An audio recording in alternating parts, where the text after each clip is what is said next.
Opa, chegou aí. Tudo bem, deputado? Como vai? Tudo certo? Comandante Xande Alexandre Magnani, tudo bem? Isso. Como vai o senhor, deputado? Tudo jóia. Eu acabei atrasando porque nós ficamos até as quase 7 horas da noite lá na Câmara. Não, sem problemas. E aí vim em casa porque eu não tinha comido nada hoje. Aí eu aproveitei para jantar. Não, tranquilo, deputado. E agora fazer esse bate-papo contigo aí, que para mim é sempre motivo de orgulho falar com o futuro do nosso Brasil. E o Xande é um futuro muito promissor que nós, brasileiros de bem, temos aí. Prazer, Xande. Obrigado, deputado. Prazer é todo meu. Né? E obrigado por senhor ter brilhantado nossa noite, participando dessa live aqui.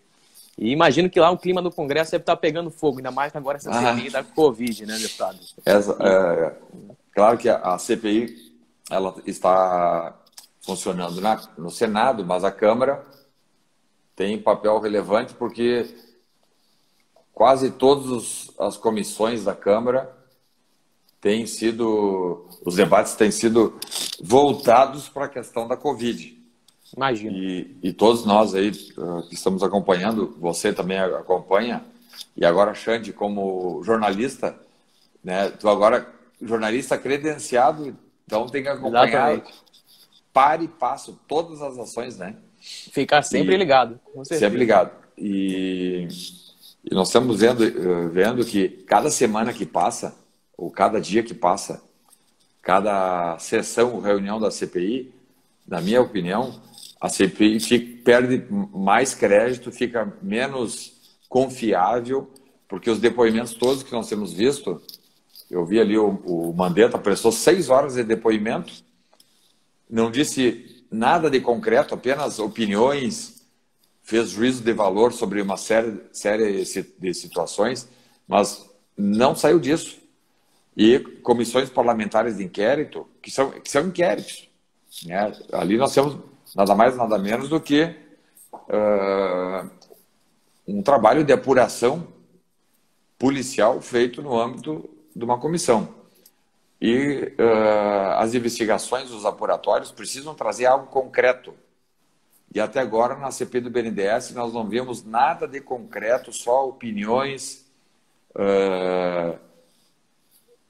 sugestões de como deveria ser a administração da Covid, e essas situações todas mostram sim que a CPI da Covid no Senado foi instaurada com um objetivo claro e evidente de impor desgaste ao governo federal, constranger o governo Bolsonaro e, ao mesmo tempo, buscar dividendos políticos já mirando 2022. Isso, para mim, está muito claro. E, nesse sentido, então, temos feito inúmeras críticas à CPI, porque é inoportuna, intempestiva. Se fosse o caso de fazer uma apuração, não seria agora, seria lá no pós-Covid. Nós estamos em meio à Covid, em meio à pandemia. Segundo, ela é uma apuração que está eivada de vícios relacionados a impedimentos legais, suspeições processuais.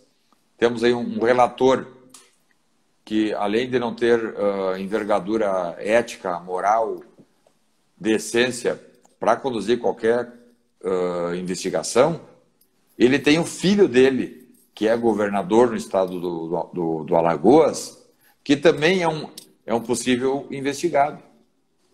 O presidente da CPI da Covid é um senador lá do estado do Amazonas, que fora indiciado agora, no final do ano passado, ele foi indiciado por corrupção lá no estado do Amazonas. E, além do mais, em 2019, ele teve a mulher dele, a esposa dele, e 3 irmãos presos, em 2019, antes da pandemia, presos por esquemas de corrupção na saúde pública do Amazonas. Então, é um show de horrores essa CPI CPI da Covid. Eu falei aqui CPI do BNDES, porque eu trabalhei na CPI do BNDES lá em 2019, fui um dos vice-presidentes da CPI do BNDES, e vimos ali que uma mesa diretora de uma comissão parlamentar de inquérito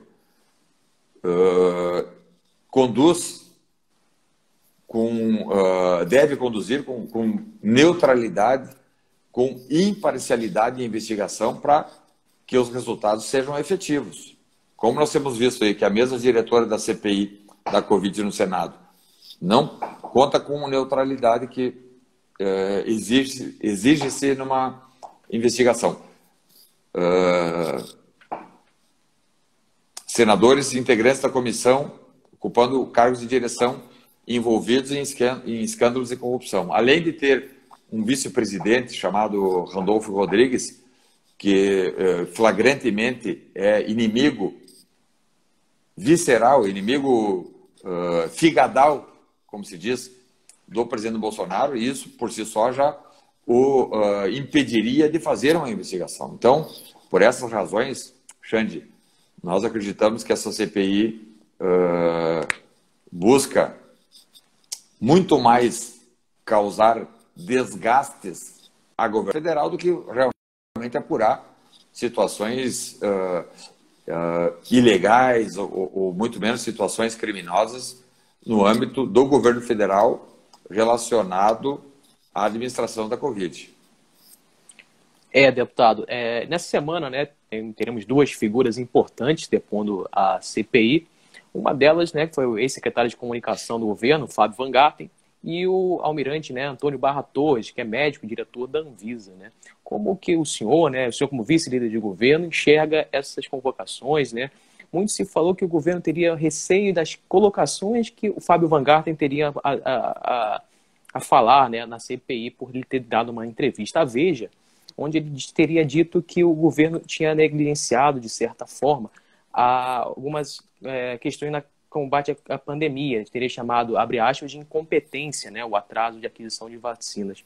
Como que o senhor enxerga, né, esse depoimento do Fábio Van Garten na CPI? Nós estamos vivendo aí, Xande, não sei se tem observado, uma legítima e verdadeira guerra de narrativas. E a imprensa, em especial a imprensa do centro do país, tem quebrado todas aquelas regras que devem pautar a imprensa idônea, a imprensa honesta, e tomando partido, né? Sendo tendenciosa ao ponto de colocar o Fábio Van Garten, como inimigo do governo, algo que não é. Amanhã, ou melhor, quarta-feira, nós teremos a oitiva, a inquirição do Fábio Van Garten, e todos nós vamos ver aqui que não tem nada disso, né? Não passaram de reparos críticos às falas do Van Garten. Mais do que isso, não. Eu já fiz críticas à governança, os filhos do presidente Bolsonaro eventualmente fazem críticas a essa ou aquela situação, mas isso não significa dizer que o ex-secretário de comunicação, Fábio Van Garten, é alguém que saiu insatisfeito ou que se tornou um adversário político do governo. Não tem nada. Até porque nós que acompanhamos a administração do ministro da Saúde, general Pazuello, vimos que não tem nada errado. Estão colocadas ali, foram apresentadas todas as provas das negociações, das tratativas com relação à aquisição de vacinas. Isso está muito claro, a Anvisa acompanhou. Nunca houve negativa do presidente Bolsonaro no sentido de adquirir vacinas. Isso não aconteceu e a imprensa joga como o presidente Bolsonaro deixou de comprar 70 milhões de doses. Isso não é verdade. O que aconteceu lá atrás é que o presidente disse, e não foi só para a Pfizer, para todas as vacinas, não. Nós vamos adquirir as vacinas que forem homologadas pela Anvisa. Isso ele disse desde março do ano passado. Então, tentam, de todas as formas, fazer com que ex-ministros ou ex-agentes do governo se transformem em inimigos do governo Bolsonaro, algo que não é. Aqueles que presenciarem a fala do ex-secretário Fábio Wangart vão ver, né, que não há nada de irregular, não há nada de ilegítimo, de ilegal, não há nada de impróprio. As ações levadas a efeito no âmbito do Ministério da Saúde foram todas ações republicanas, transparentes, abertas, feitas em equipe. A equipe do Ministério da Saúde não era uma equipe de um homem só, não era o ministro. Isso eu presenciei, fui testemunha, participei de várias reuniões. Não era o ministro general Eduardo Pazuello que recebia o problema, fazia análise e decidia. Não, uma equipe de 20 pessoas, né? Técnicos. Então, Xande, vejo com muita normalidade, né? Vai ser uma pena que é quase que um desperdício de tempo, nós com tantas coisas para serem levadas adiante, um país inteiro para tocar, e o Senado despendendo todo esse tempo com a imprensa em cima, com uma estratégia voltada, sim, a fazer o desgaste do presidente Bolsonaro, dos ministros subordinados ao presidente Bolsonaro. E eu digo que é uma perda de tempo porque poderíamos estar tratando de outras questões mais importantes e levando em consideração o teor dos depoimentos até aqui prestados, que não trouxeram nada de concreto, até porque não tem nada de concreto.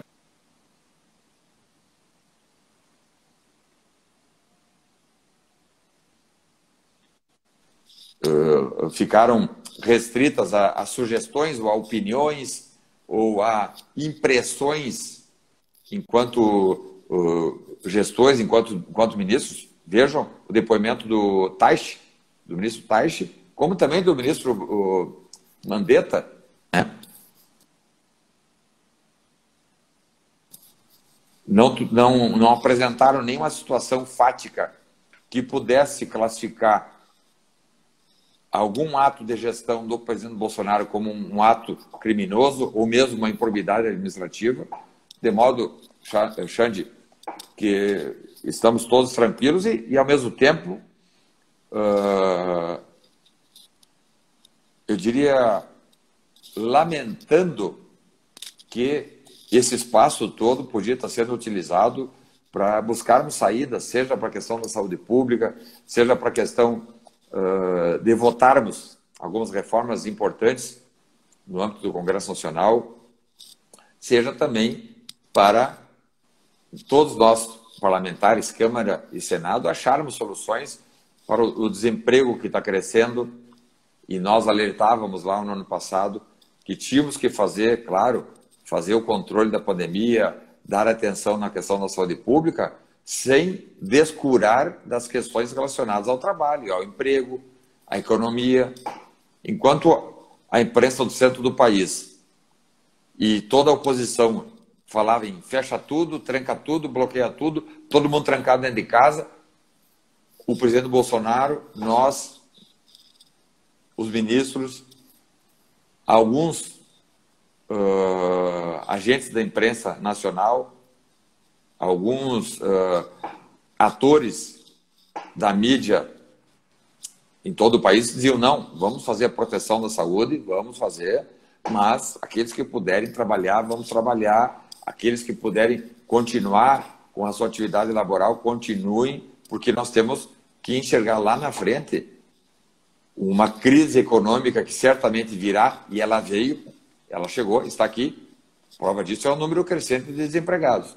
Então, num panorama todo complicado e difícil, o Senado estará dedicado a encontrar pelo em ovo, encontrar problemas onde não há, na minha observação, é um desserviço que, graças a Deus, na Câmara nós não temos esse cenário, mas o Senado está aí com flashes ao vivo aí nas principais redes de TV, entrevistando senadores que até 3 anos atrás eram famosos corruptos, que fugiam da imprensa, vinham a Brasília de carro, porque não podiam entrar em aviões, taxados de corruptos, de ladrões, de lesa pátria, hoje esses mesmos senadores entrando ao vivo em redes de TV nacional, colocando-se como heróis nacionais. Ora, nós sabemos muito bem quem são esses senadores.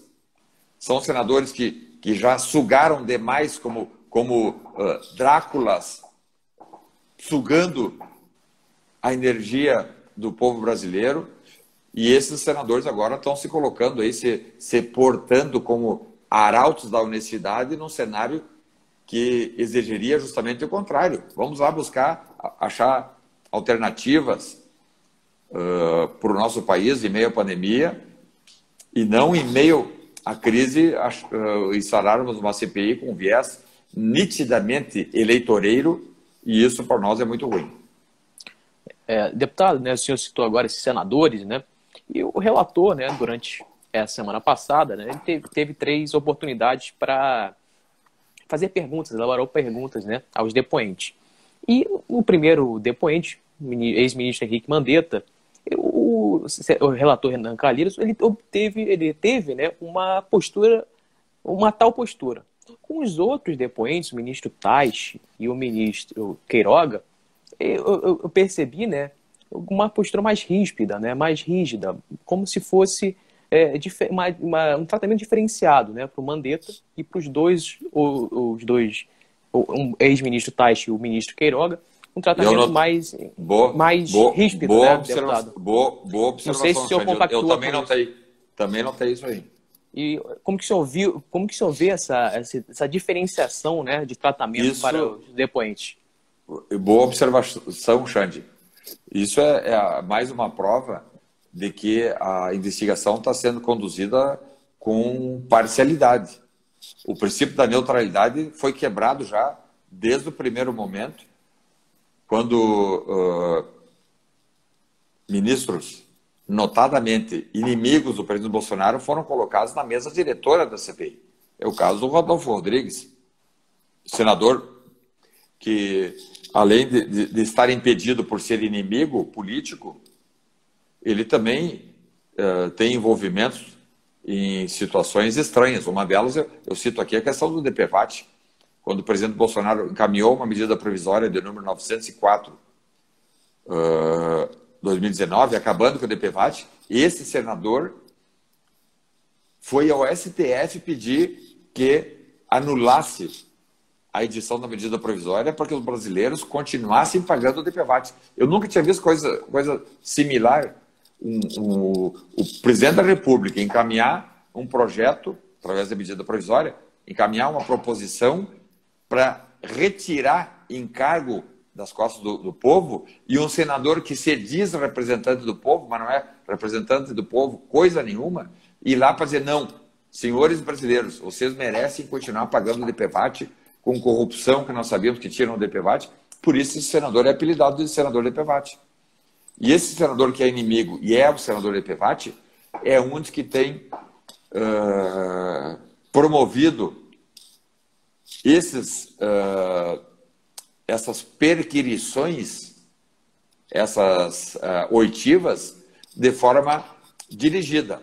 Quando é um ex-ministro que eles consideram amigo, eles têm uma posição. Quando é um ministro, um ex-agente do governo que é inimigo, eles têm outra posição. Eles usam 2 pesos e 2 medidas, o que por si só já mutila o viés e o objetivo da CPI, fazendo com que essa comissão parlamentar de inquérito não tenha qualquer confiabilidade, qualquer crédito junto à sociedade brasileira. E eu tive a oportunidade agora, na sexta-feira passada, de fazer um debate numa rádio em Porto Alegre, e disse muito claro: senhores senadores, se vocês não querem passar vergonha, se vocês não quiserem passar vergonha, encerrem essa CPI o quanto antes, porque cada semana que passar com os depoimentos, mais vexatório serão os resultados dessa CPI que foi instaurado, como eu disse, com o objetivo único e exclusivo de impor prejuízo político-eleitoreiro ao presidente Bolsonaro, aos ministros do governo federal e a todos aqueles que, como nós, acham que o momento agora é para achar soluções para a pandemia, para achar soluções para o desemprego crescente e não para, de modo vil, de modo malandro, covarde, querer imputar a culpa da pandemia ao presidente Bolsonaro, quando na verdade não é. Ele, nós somos testemunha disso, ele desde o primeiro momento, junto com a equipe de ministros, tem trabalhado diuturnamente de segunda a segunda-feira para atender a saúde pública. Já temos 75 milhões de doses de vacinas distribuídas. Isso aí são duas Argentinas já de vacinas distribuídas, 300 milhões de reais entregues a título de auxílio emergencial, mais de 100 milhões, bilhões, mais de 100 bilhões de reais entregues a hospitais, a prefeituras para serem utilizados na questão da saúde pública, aquisição de medicamentos para intubação, compra de respiradores e distribuição de respiradores para todos os hospitais do Brasil, linhas de crédito entregues, disponibilizadas para micro e pequenas empresas com juros baixíssimos, juros de 0,4% ao mês, com 6 meses de carência para pagar, a título de ajuda às pequenas empresas que não tinham como pagar seus fornecedores. Então, a missão do governo federal tem sido essa, né? Dar condições para que a sociedade como um todo, a população brasileira como um todo, saia viva em todos os sentidos da pandemia. Bem, deputado, só antes de passar para a próxima pergunta, registrar algumas presenças aqui, né? O deputado Rodrigo Valadares, aí presente, lá de Sergipe, forte abraço aí. O doutor Ricardo Vasconcelos, também presente, né? E o nosso amigo Bernardo Furstengarten, né? Acho que o senhor já fez uma live com ele também. Teve aí mais cedo. Um abraço para o Bernardo, ele nunca mais... Vamos fazer uma live, Bernardo. Bernardo, gente boa, mineiros, sangue bom demais. Eu vi esses dias ele numa dessas manifestações, acho que foi no dia 1º agora. Eu vi ela em cima de um caminhão. Eu vi uma foto dele no Instagram em cima de um desses caminhões. Ele, camisa amarela, em cima do caminhão. Exatamente, também vi. Pô, muito legal ver a juventude engajada, né, aí na política. Muito legal. Mas, bem, deputado, agora passando para uma próxima pergunta, é que a imprensa, né, tentou rotular, vamos dizer assim, a oposição e situação ali na pandemia, na CPI da Covid, CPI da pandemia. E tentou rotular um grupo, vamos dizer assim, de 3, 4 senadores como a tropa de choque do governo Bolsonaro, tropa de choque do governo, né? Se não me engano ali o senador Marcos Rogério, o senador Jorge Mello, o senador Ciro Nogueira, e alguns outros senadores ali. E o senador Eduardo Girão também. Girão está tendo uma ótima atuação. E o senhor enxerga também uma tropa de choque ali na CPI da pandemia do governo? Não tem nada de tropa de choque. Tropa de choque é o que o PT utilizava em época de mensalão, em época de petrolão, que eles enchiam os plenários e ali faziam defesas em bloco, orquestradas, ajustadas. Ali não. Aqui nós estamos vendo são defesas voluntárias, espontâneas, autônomas. Não há qualquer combinação de estratégia entre os deputados, como também nós, no âmbito da Câmara Federal, também temos atuado sem qualquer concertação. Nós não somos profissionais da política, nós estamos aqui para defender o nosso país, para defender a sociedade de bem do Brasil.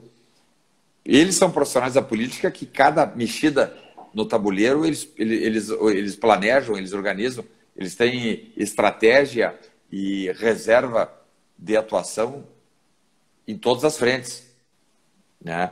Então, não tem nada de tropa de choque, né? Aliás, quem precisa de tropa de choque é governo bandido, governo de ladrões, de corruptos, que não é o nosso caso. Então, Xande, nós temos toda a convicção e muita tranquilidade que estamos no caminho certo. Sabíamos que as dificuldades viriam, como como vieram, natural. Ninguém imaginou que seria fácil. Quando somos atacados, então, por uma pandemia, a coisa fica ainda mais difícil. Mas o fato é que nós pegamos um Brasil praticamente quebrado. Em janeiro de 19, quando nós pegamos, nada funcionava. Segurança pública parada. O governo federal, o governo Bolsonaro conseguiu já incluir 3 mil, incluir ou autorização para inclusão. Agora, semana que vem tem um concurso, ontem teve concurso da Polícia Rodoviária Federal e semana que vem, ou, não sei se sem ser essa semana, a outra tem concurso para a Polícia Federal. Então, serão entre PF e PRF 6 mil agentes novos contratados. Segurança pública, em 2 anos.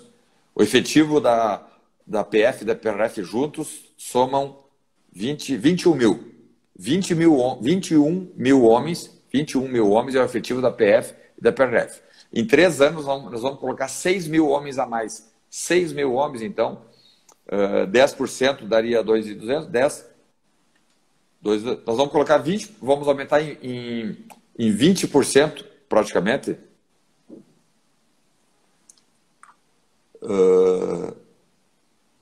Em 20% o efetivo das polícias federais na segurança pública, e com isso vamos sim fazer frente às questões relacionadas à segurança pública. Claro, outras coisas precisam ser feitas e serão feitas na segurança. Na educação, buscou-se aí retirar aquela hegemonia ideológica de esquerda das universidades públicas federais. Não é que nós estamos tirando os esquerdistas da direção das universidades para botar conservadores, direitistas ou bolsonaristas. Não. Os diretores da universidade não têm que ter partido. Eles não têm que ter predileção ideológica enquanto diretores das universidades. Eles têm que estar ali para ensinar. Na sua vida privada, cada um faz o que bem entende. Mas eles, como gestores do ensino público, eu estou falando do âmbito federal, mas como gestores públicos do ensino federal, eles não têm que se manifestarem politicamente. E só o que acontecia nos últimos 20 anos, 25 anos nas universidades, era posturas ideologicamente alinhadas à esquerda dentro das universidades. Isso é ruim. Na questão da saúde pública, ainda, voltando na questão da educação ainda, que eu acho que é interessante, falava-se por muito tempo, Xande, a esquerda jactava-se de ter investido muitos recursos na educação. Desde a FHC, Lula, Dilma. E aí nós fomos ver agora, bom, educação, ciência, tecnologia. O ano passado, uma equipe do Ministério da Saúde foi no Instituto Fiocruz, no Rio de Janeiro. Afinal de contas, nos últimos 25 anos, eles disseram que investiram um monte em educação, em ciência e tecnologia. Ou em ciência e educação. Não tinha nada, a Fiocruz não tinha nada. As campanhas de vacinação feitas pelo Fiocruz eram feitas com produto vindo do exterior, as vacinas eram todas importadas. Ou seja, nós tínhamos um instituto que não produzia vacina. Nem máquina para fazer, para lacrar os vidros ali que receberiam a vacina, a Fiocruz tinha. Ou seja, na educação, na ciência, também não investiram. Disseram que investiram, o dinheiro saiu, mas não chegou lá na ponta. Aliás, nos últimos 25 anos ocorreu no Brasil a chamada diáspora científica. A juventude toda qualificada do Brasil foi embora. Estados Unidos, Europa, até na Ásia. Porque os governos anteriores não investiram em educação, não investiram em ciência. E aí nós, agora, nesses últimos 2 anos, temos que investir para tentar, para que nós tenhamos também a nossa vacina dos BRICS. Só o Brasil não tem vacina, e isso já chama atenção. Opa, por que dos BRICS, que são os países emergentes, só o Brasil não tem?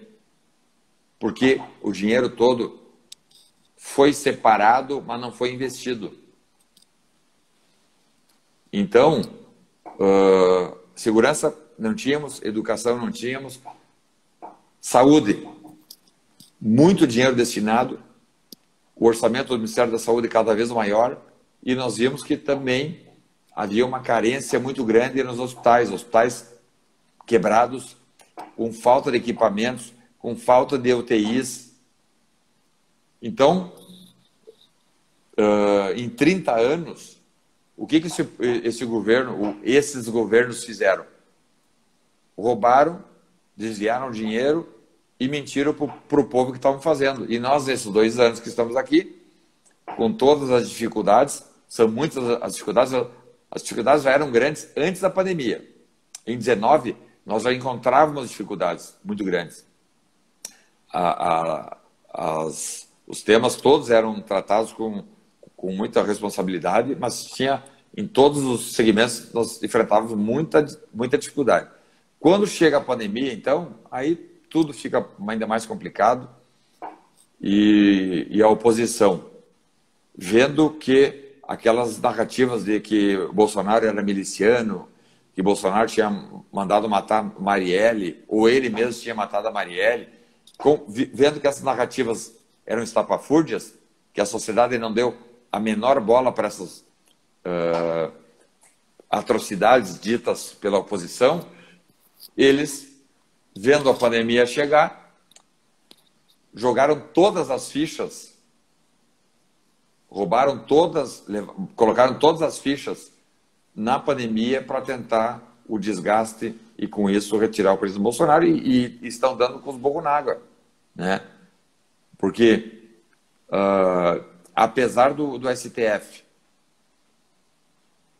ter se manifestado seguidamente contrário a tudo aquilo que o governo faz, impedindo em alguns momentos até o bom andamento do governo, ao contrário daquilo que alguns parlamentares têm feito para tentar alijar o governo federal, nós estamos conseguindo fazer muita coisa, e com o apoio da população brasileira, vide manifestações que ocorreram no dia 1º de maio em todo o Brasil, manifestações voluntárias, espontâneas. Ali não tinha uma bandeira de partido, não tinha uma bandeirinha de ONG, não tinha, eram pessoas, famílias vestidas de verde e amarelo. Eu tive aqui em Brasília, fui na Esplanada, famílias emprestando apoio ao presidente Bolsonaro. Como também ontem não, sábado, Xande, nós vimos uma manifestação, não foi ontem, desculpa, foi ontem. A de moto, né? O passeio de moto, né? Os motociclistas, ontem, tomaram Brasília aqui, todo mundo espontâneo, manifestação voluntária, como também no sábado que vem, dia 15, haverá em Brasília uma grande manifestação cívico-voluntária, espontânea, patriótica, de produtores rurais de todo o Brasil. Gaúchos já estão chegando aqui a Brasília para dizerem o quê? Presidente, nós estamos com o senhor, não acreditamos e não confiamos nas narrativas colocadas pela imprensa hegemônica, pela imprensa, sobretudo, do centro do país, e estamos fechados com o senhor. Certamente, deputado. E o senhor tinha comentado sobre decisões ali do STF, né? E no ano passado teve uma decisão do STF que proibiu, né, operações em comunidades.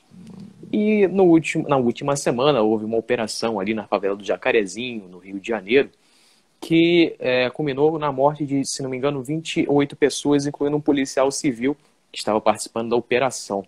Como que o senhor viu essa operação, né, após um ano sem poder entrar nas comunidades, a Polícia Civil fazendo essa operação na favela do Jacarezinho, que culminou na morte de 28 pessoas?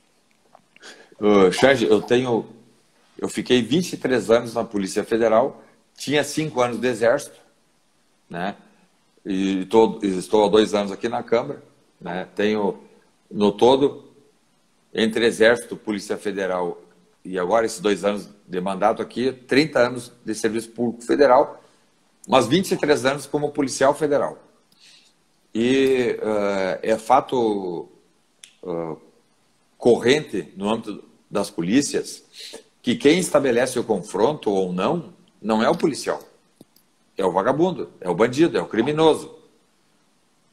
O policial não tem vantagem nenhuma em matar um criminoso. Ao contrário, vai se incomodar, vai ter a arma retida para a perícia, às vezes fica sem arma 6 meses até que a perícia seja feita.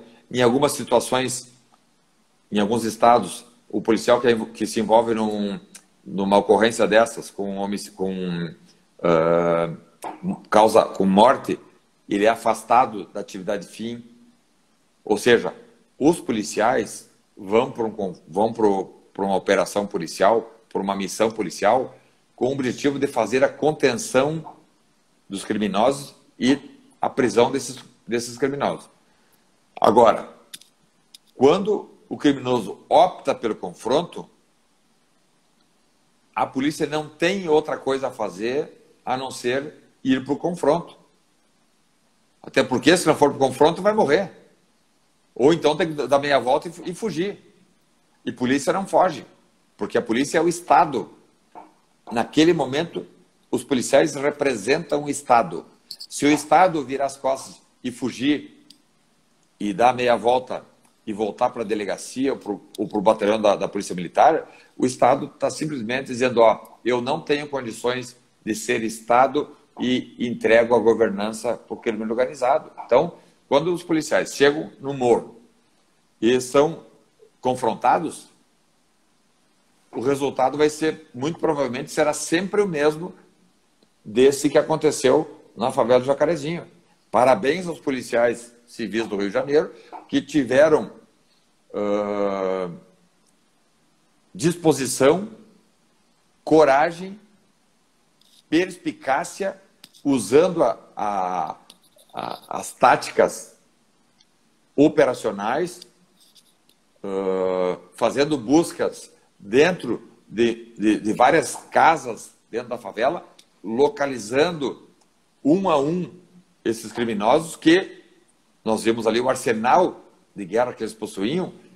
Os relatos dos policiais já são nesse sentido, de que cada um dos presos que eles iam, dos sujeitos que eles iam prender, o cara estava com um fuzil apontando ou atirando contra os policiais, né? Então, o confronto nessas situações é algo inevitável e essa ação muito provavelmente terá uma repercussão pedagógica, eu acredito, no âmbito do mundo criminoso. Querem o confronto? Não tem problema, vão morrer. Se verificarem que a polícia está atuando, cumprindo o seu dever, que os policiais são trabalhadores, são brasileiros que estão ali cumprindo com o seu dever legal. Senhores criminosos, fica aí de forma didática, quando verificarem que a polícia chega, o que tem que fazer? Entregam as armas, mão na cabeça, perdeu e vai para a delegacia, serão autuados em flagrante e vão para os presídios. Se enfrentarem e forem para o confronto, vão morrer.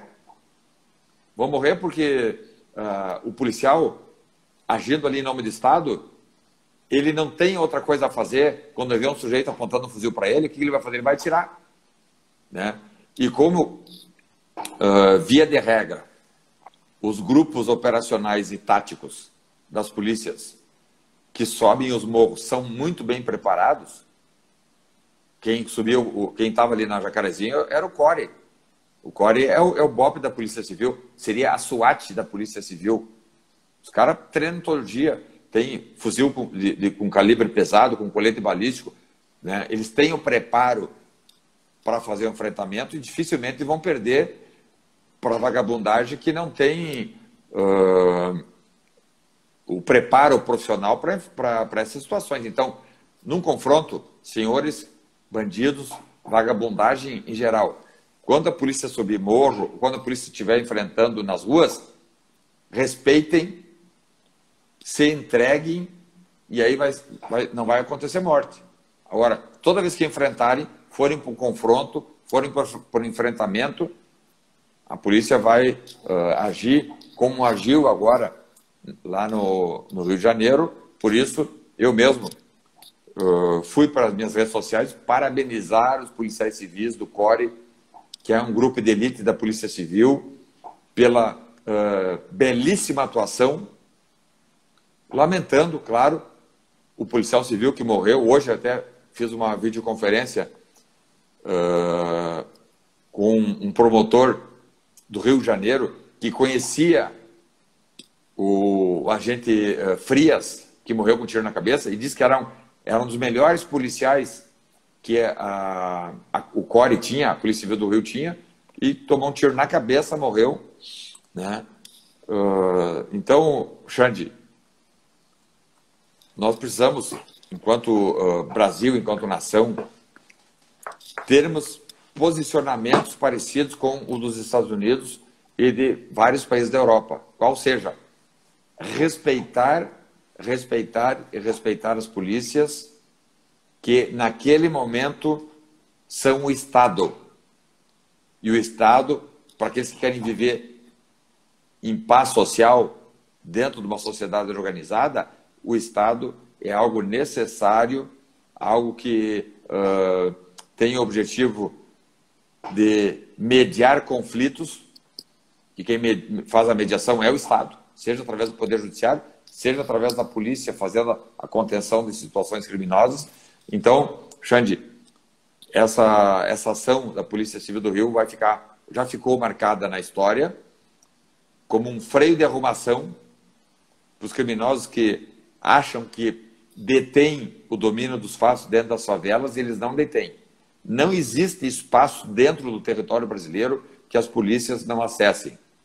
E essa história de que o sujeito não pode ser abatido pelo fato de ter um fuzil, de estar empunhando um fuzil, ele precisa primeiro atirar contra a polícia, isso é uma balela que não existe.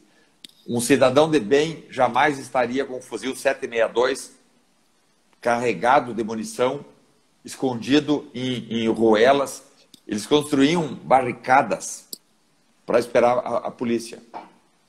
Né? Então, uma ação como essa, Xande, né, lamentando a morte do policial, nós entendemos como algo que tem que ser refletido em todos os sentidos, de modo as pessoas, não só a vagabundagem que enfrenta o crime, aqueles que defendem também a vagabundagem, aqueles que defendem, que saem em defesa dos criminosos, precisam entender que na disputa entre bandido e ladrão, o Estado, na disputa entre polícia e ladrão, o Estado é a polícia.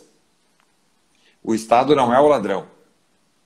E se quisermos ter uma sociedade justa, uma sociedade ordeira, que busca através do trabalho o progresso, nós temos que cada vez mais prestigiarmos os policiais, dar os guaridas aos policiais, e com isso sim teremos aí um país civilizado, ordeiro, capaz de fazer com que a juventude lá na frente tenha a sensação de que sim, o Brasil é um país de futuro, é um país que pode sim gerar oportunidade de trabalho e colocar a nossa nação como um dos principais países do mundo. Deputado, eu estava assistindo uma reportagem feita pela Record, né, e onde tinha a versão, né, do secretário de Polícia Civil, subsecretário de Polícia Civil e do delegado que estava encarregado da operação no Jacarezinho. Eles relatando, né, que a operação foi feita, né, eles nunca tinham passado pelaquela sensação, porque geralmente eles estavam relatando que o bandido ele atira para fugir, ele atira para conseguir se safar ali da situação. E naquela situação especificamente, eles estavam atirando e permanecendo, ou seja, para matar, para ter o confronto com a polícia. Né? E isso que assustou eles comentando durante a entrevista, né, falando que nunca tinham visto aquilo. Era uma postura diferente ali no Jacarezinho.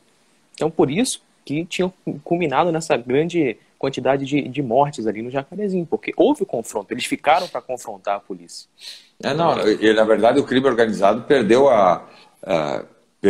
vamos dizer assim, o medo, perdeu o respeito para com os policiais a partir do momento que o STF proibiu as polícias de fazerem incursões em favelas do Rio de Janeiro. É uma decisão absurda, teratológica, que eu nunca tinha, eu acho que ninguém tinha convivido com uma situação dessa, do Estado, ou melhor, do Poder Judiciário, proibir o Estado de realizar a sua atividade fim, no caso a polícia, sua atividade policial, né? E com isso, eles entenderam que não, aqui quem manda somos nós, a polícia não tem que entrar aqui. E havia uma investigação em curso, dando conta que o tráfico, o crime organizado, estava colocando um clima de terror, subjugando toda aquela comunidade, inclusive cometendo abusos e aliciando menores para o tráfico de drogas. E a prova disso foram alguns relatos dando conta que cidadãos das favelas diziam que eles tinham que abrigar os vagabundos que entravam dentro das casas, porque se não abrigassem, eles eram assassinados. Então, todo o peso da mão do Estado tem que recair sobre essa vagabundagem. Quem sabe outras incursões devem ocorrer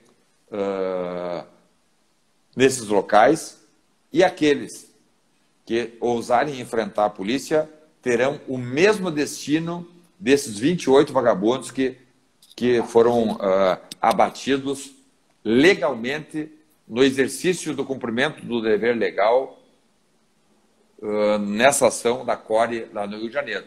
E outra questão interessante, Xande, a imprensa divulgou, vocês viram, chegou a ver o arsenal de guerra que essa turma tem? Fuzil. Esses fuzis ainda não são fabricados no Brasil.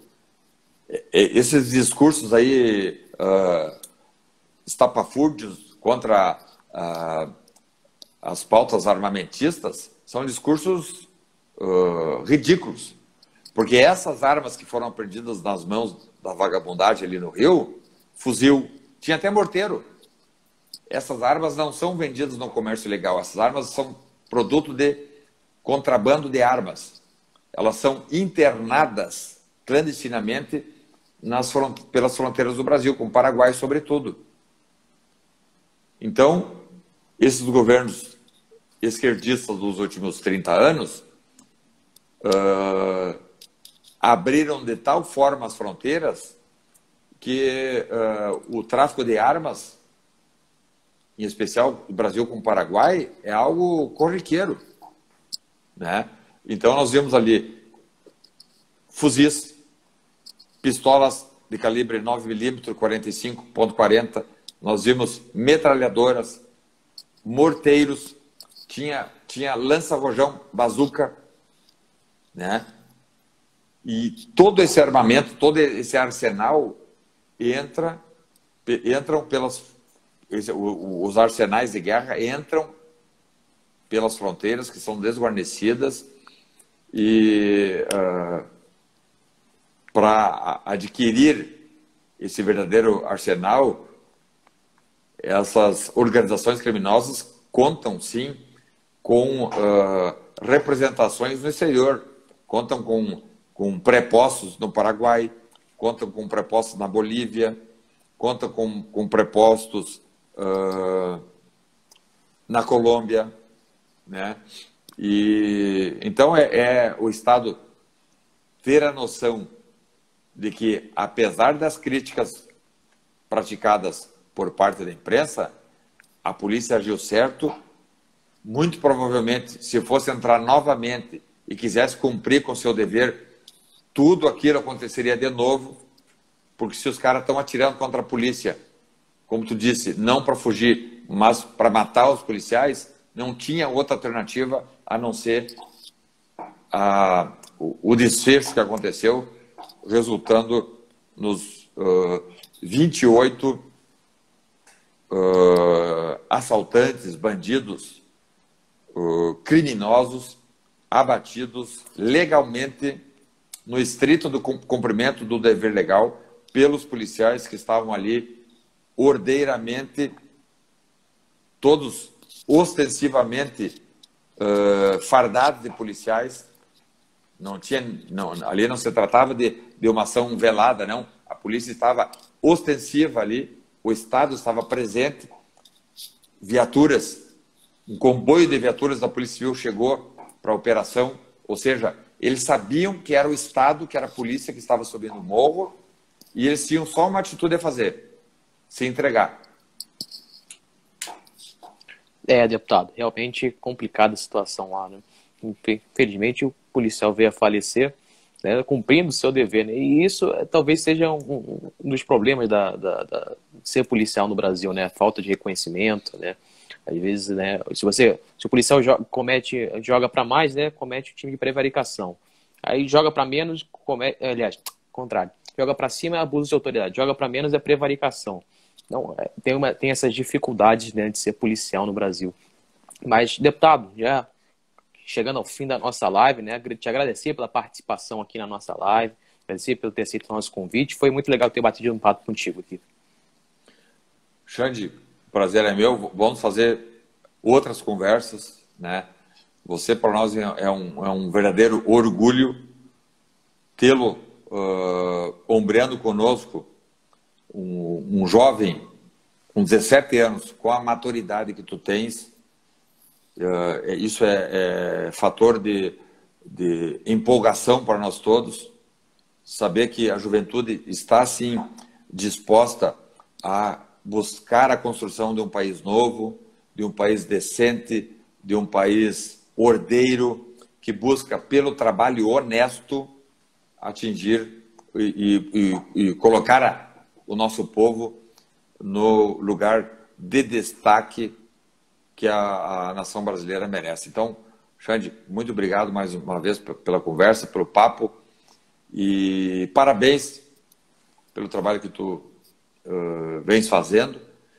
Quem sabe o Xande estará na Polícia Federal. Eu sei que tu quer fazer curso de Direito e lá na frente estará aí conosco na Polícia Federal ou em outra instituição policial, ou Ministério Público, ou atuando como magistrado, enfim, de modo a emprestar a sua inteligência e capacidade para juntos continuarmos acreditando no Brasil. Deputado, muito obrigado pelas palavras, né? É recíproco esse carinho, né? É muito legal ter pessoas comprometidas com o Brasil, sérias, né, ali na política que nos últimos tempos foi manchada, né? Sim, ver pessoas assim comprometidas com o bem do Brasil é muito legal ver também na política, ver representando nós tão bem ali no parlamento. Então, muito obrigado também pelo seu trabalho, pelo carinho, e com certeza faremos outras lives, deputado. Muito obrigado pela participação.